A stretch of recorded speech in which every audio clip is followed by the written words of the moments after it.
استغفار کے بارے میں آتا ہے کہ استغفار ایسے ہے جیسے کہ آپ کا کمرہ گندا ہے، آپ نے وہاں سے صفائی کر لی، صاف ستھرا کمرہ ہو گیا، آپ کا گھر گندا ہے، آپ نے صفائی کی، صاف ستھرا ہو گیا۔ استغفار انسان کے جسم کے لیے بالکل ایسے ہی ہے، جیسے کوئی جگہ گندی ہو اور اس کو صاف کر لو۔ انسان اگر گناہوں سے گندا ہو گیا ہے، چاہے جیسی بھی گندگی ہے، تو استغفار کرنے سے،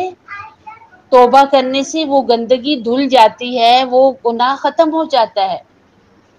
بلکہ نبی صلی اللہ علیہ وسلم تو یہ فرما رہے ہیں کہ یہ بندہ ایسا ہے جیسے اس نے کوئی گناہ ہی نہیں کیا۔ یعنی استغفار اتنا زبردست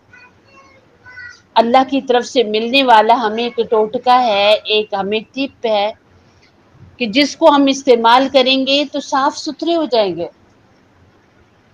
تو چلتے پھرتے آپ لوگ استغفر اللہ پڑھا کریں، 5واں کلمہ پڑھا کریں۔ کہتے ہیں بنی اسرائیل میں ایک شخص تھا، اس نے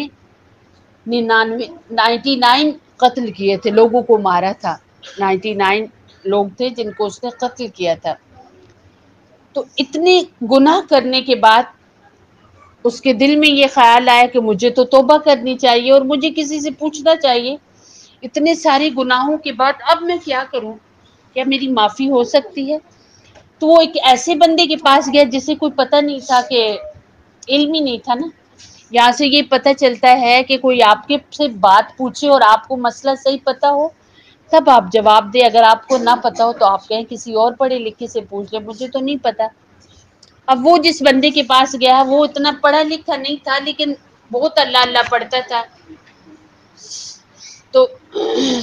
اس نے اس سے جا کر پوچھا، وہ اس کے پاس گیا اور اس کو کہنے لگا کہ دیکھو میں نے 99 قتل کیے ہیں، کیا میری معافی ہو سکتی ہے؟ اس نے کہا وہ آپ نے 99 قتل کیے ہیں، آپ کی کدھر معافی ہو سکتی، اتنے گناہ، ایک قتل انسان کو پکا دوزخی کر دیتا ہے، آپ نے تو 100 سے ایک کم قتل کیا ہے، آپ کی معافی ہو ہی نہیں سکتی۔ اسے اتنا غصہ آیا، اس نے اس کو بھی قتل کر دیا۔ اس نے کہا ٹھیک ہے، میری نہیں معافی ہوتی، آپ بھی نہ رہو دنیا میں۔ تو اس طرح 100 قتل ہو گئے، 100 قتل ہو گئے۔ اب پھر اسے خیال آیا کہ پہلے تو 99 تھے، اب تو 100 پورے ہو گئے، اب لیکن مجھے کسی سے تو پوچھنا چاہیے، اتنے سارے گناہ کوئی معاف ہو سکتے ہیں؟ تو وہ کسی بہت بڑے عالم کے پاس گیا اور اس سے جا کر پوچھا کہ دیکھیں میں نے تو بہت گناہ کیے ہیں، قتل کیے ہیں، 100 بندے مارے ہیں میں نے اپنے ہاتھوں سے، تو کیا میری معافی ہو سکتی ہے؟ تو ان عالم صاحب نے بتایا ہاں، اللہ اور بندے کے درمیان کیا چیز آ سکتی ہے، آپ معافی مانگے، آپ کی معافی ہو سکتی ہے، پر اس کے لیے شرط یہ ہے کہ اس ایریے میں جہاں پر آپ نے گناہ کی اس جگہ پہ نہ رہیں، چلے جائیے یہاں سے دور، کسی اور جگہ پہ چلے جائیے جہاں نیک لوگ رہتے ہیں، وہاں جا کر اپنے گناہوں کی اللہ سے معافی مانگے، آپ کی معافی ہو جائے گی۔ اسے بہت اچھا لگا، اس نے وہاں سے اٹھتے ہی گھر آ کر اپنا سامان باندھا، چل پڑا۔ ابھی وہ تقریباً کوئی 10 سے 12 قدم ہی چلا تھا کہ اس کی موت کا وقت آ گیا۔ اب اس کی جب موت کا وقت آیا تو اس کے پاس 2 طرح کے فرشتے آئے، ایک عذاب دینے والے، دوزخ کے اندر لے جانے والے، اور ایک جنت کے اندر لے جانے والے فرشتے آئے۔ اور اب دونوں طرح کے جب فرشتے آئے تو انہوں نے آ کر آگے بڑھے کہ ہم اس کی روح نکالیں، عذاب والے کہ ہم نکالیں گے، جنت والے کہ ہم نکالیں گے۔ تو عذاب والے فرشتوں نے کہا نہیں، اس نے تو بہت سارے گناہ کیے اور ابھی تک اس نے بس توبہ ہی کی، دل کے اندر ارادہ ہی کیا کہ مجھے نہیں آئندہ گناہ کرنا، ابھی کوئی نیکی نہیں کی۔ تو نیکی والے فرشتے کہنے لگے، جنت والے فرشتے کہنے لگے دیکھو یہ نکلا تھا پکے ارادے کے ساتھ کہ یہ کبھی گناہ نہیں کرے گا، اس کی معافی ہے۔ تو دونوں میں بحث شروع ہو گئی، عذاب دینے والے فرشتے کے ہم لے کے جائیں گے، جنت والے فرشتے کے ہم لے کے جائیں گے۔ اللہ پاک نے ایک اور فرشتے کو بھیجا، اس نے آ کر پھر ان کے درمیان فیصلہ کیا، وہ یہ کہ دیکھو جدھر سے یہ آ رہا تھا نا وہ والی جگہ بھی ناپ لو، جدھر جا رہا تھا ادھر کی بھی ماپ لو، جدھر جا رہا تھا ادھر نیک لوگ بستے ہیں، اگر وہ تھوڑی جگہ ہے تو اس کو جنت میں لے جانے والے فرشتے اس کی روح قبض کریں، جدھر سے آ رہا تھا اگر وہ جگہ تھوڑی ہے تو دوزخ والے لے جائیں، کیونکہ ابھی تھوڑا سا فاصلہ طے کیا۔ اب فرشتے چلے اور وہ جگہ ناپنے لگے، اور یہ بندہ نا جو اس کا آخری وقت آیا تو یہ گر گیا، اور ایسے گرا نا تو یہ اپنی بازوؤں کے بل گھسٹ کے زور لگا کے ادھر کو جا رہا تھا جدھر نیک لوگ رہتے ہیں، نیک لوگوں کی بستی ہے۔ تو علماء فرماتے ہیں کہ اللہ پاک نے زمین سے کہا جدھر وہ جا رہا تھا کہ تو سمٹ جا، تھوڑی ہو جا، تو وہ چند قدموں کا فاصلہ رہ گیا ادھر، اور جدھر سے آ رہا تھا حالانکہ وہ چند قدموں کا فاصلہ ہی ابھی تھا، اس سے کہا کہ تو پھیل جا، اور وہ اتنی پھیل گئی کہ ایسے لگتا تھا کب سے یہ سفر کر کے آ رہا ہے۔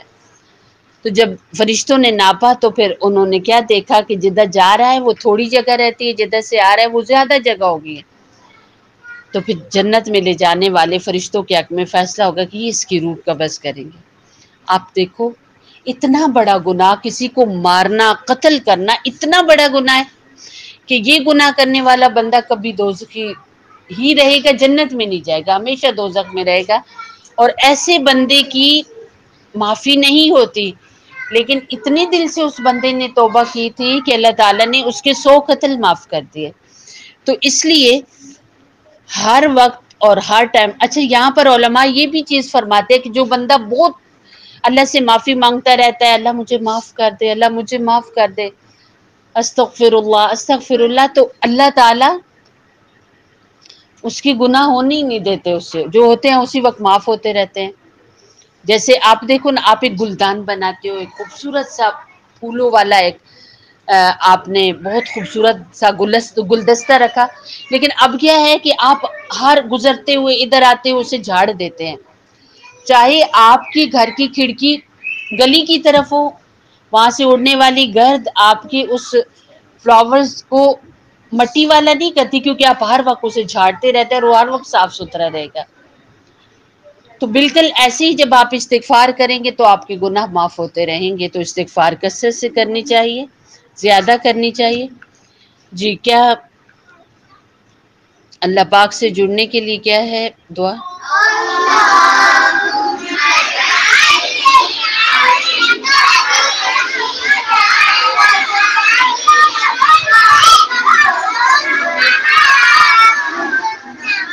اور نبی صلی اللہ علیہ وسلم کی محبت کے لیے کیا درود شریف ہے؟